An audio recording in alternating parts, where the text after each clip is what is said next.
Между другото, в 13-14 седмица съм в момента и от работа днес имах подаръци и честно казвам е много мило, защото така обгрижвана се чувствах в деня, когато се женихме, а в деня на нашата сватба се чувствах, нали, като булка и супер обгрижвана. В момента се чувствам по същия начин, което е супер мило. И да, имам малко подаръци, което е доста мило.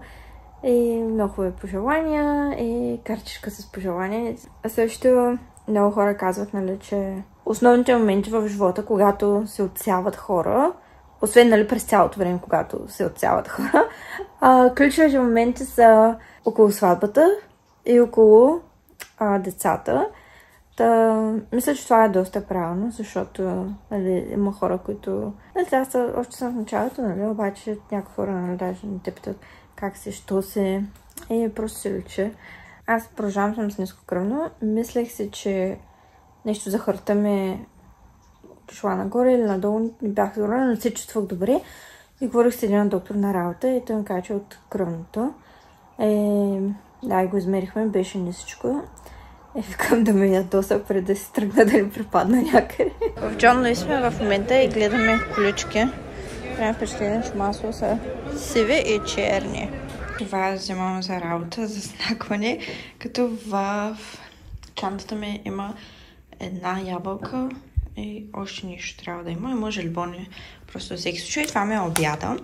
Всичко останало е снакване. Това също не го ям наведнъж. Просто ям примерно по едно-две. Всъщност това за първи път го вземам. Бих изяла едно след обяд.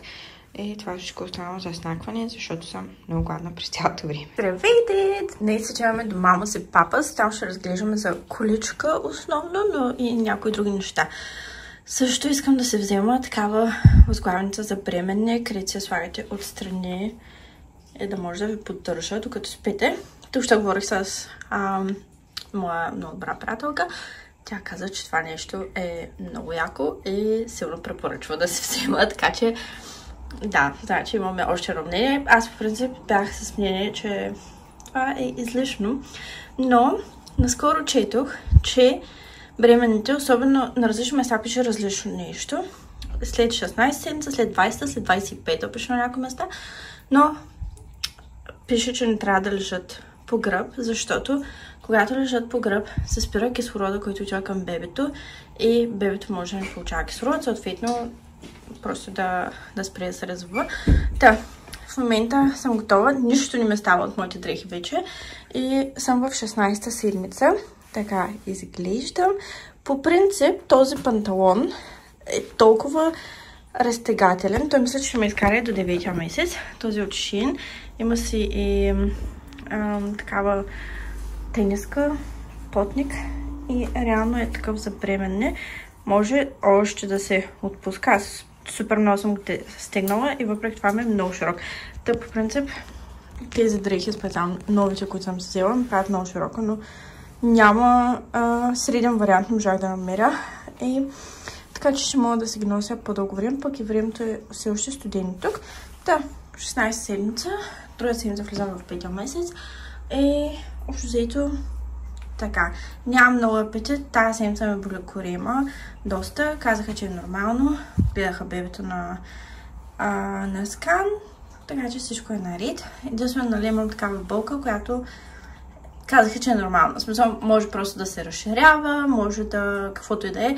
Аз съм добре, бебето е добре, така че нямам за какво да се притеснявам. Също нямам много въздух и се измарям доста по-бързо. Също да се почивам повече ми казаха, пък аз като цяло даже не излизам на разходки. Нали? Вървя около 5-6 км на ден, но това е между работа и вкъщи, но даже не се разхождам толкова много, за съжаление.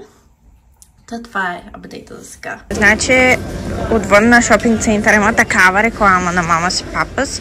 Ние си мислихме, че има някакъв огромен магазин. Тук е тук. Ей това ъгълче. Ей тук свършва. Тук вече е нещо друго. Дойдохме в Джон Луис. Този, който е на Оксфорд, е доста по-голям от този тук. А пък ние ходихме там преди.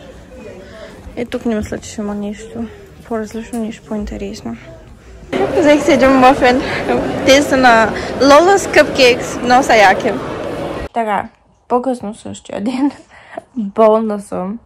Не знам как, но гърлото ме са запушени и ме болят леко. Също имам много гаден рефлукс, който става все по-зле. И от 2 дена. И вчера говорих с джипито, нищо не ми препоръча. Казах, говоря с медлайфката, която е акушерката, която се занимава с мене.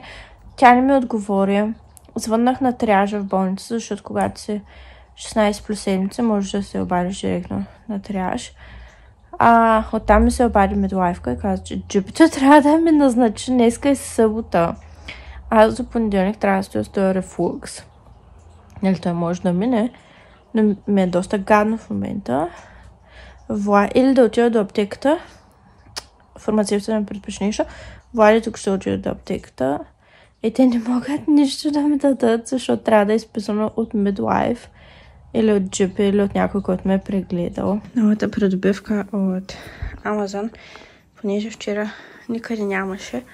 Искаше ми се да е по-мека, но това е положението. Но това е огромно нещо. Смисъл, заема почти цялото легло. Взехме тази люлчица от Facebook Market.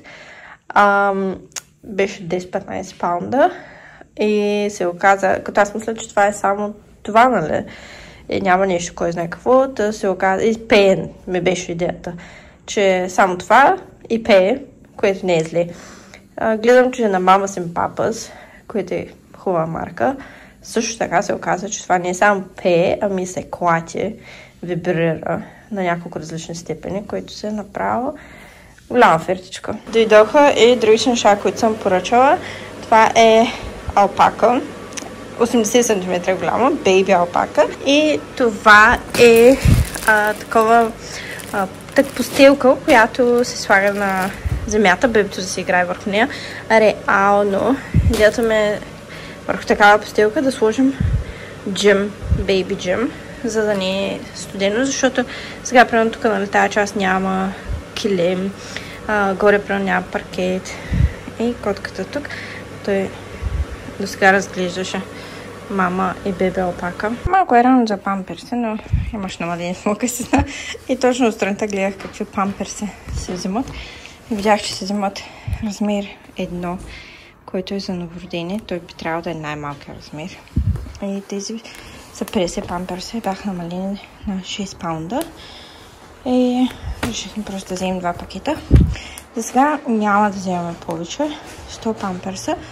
Ако не стигнат, когато се роди бебето, просто ще отидем на магазин и ще купим още. Между другото, това е един от аутфитите, които се поръчах от Shein. И общите са панталон и потник. Този специално се регулира отзади, може да си го настроите. И са доста удобни. Комплектът струва около между 10 и 15 паунда. Беше всеки един комплект. Аз се взех 3 или 4 различни, другите са за пране. Няма джобчета, но се тая за няколко месеца. И тук може да видите 18-та седмица, вече доста повече си личи. Поръчахме такава количка, която реално е столче за кола и става като количка. И е доста практично. И така изглежда като столче за кола. По принцип, това жълтото не ма кефи, обаче един сме вариант да махнем жълтото, беше ако вземем черно. И сега ще тия... Тук се спуска. И дръжката май се обръща. И вече е разпъната. Я отстрани обърни. Много маневрена. Да? Да. Супер. Много готино. Реално това е една идея по-скъпо от едно столче за кола, но пък е удобно, защото става една количка. А пък тук, даже поне от нашата болница не могат да ви изпишат, ако нямате столче за кола, които е абсолютно простително. За разходка също е удобно, ако можеш на метрото. Да. Да са.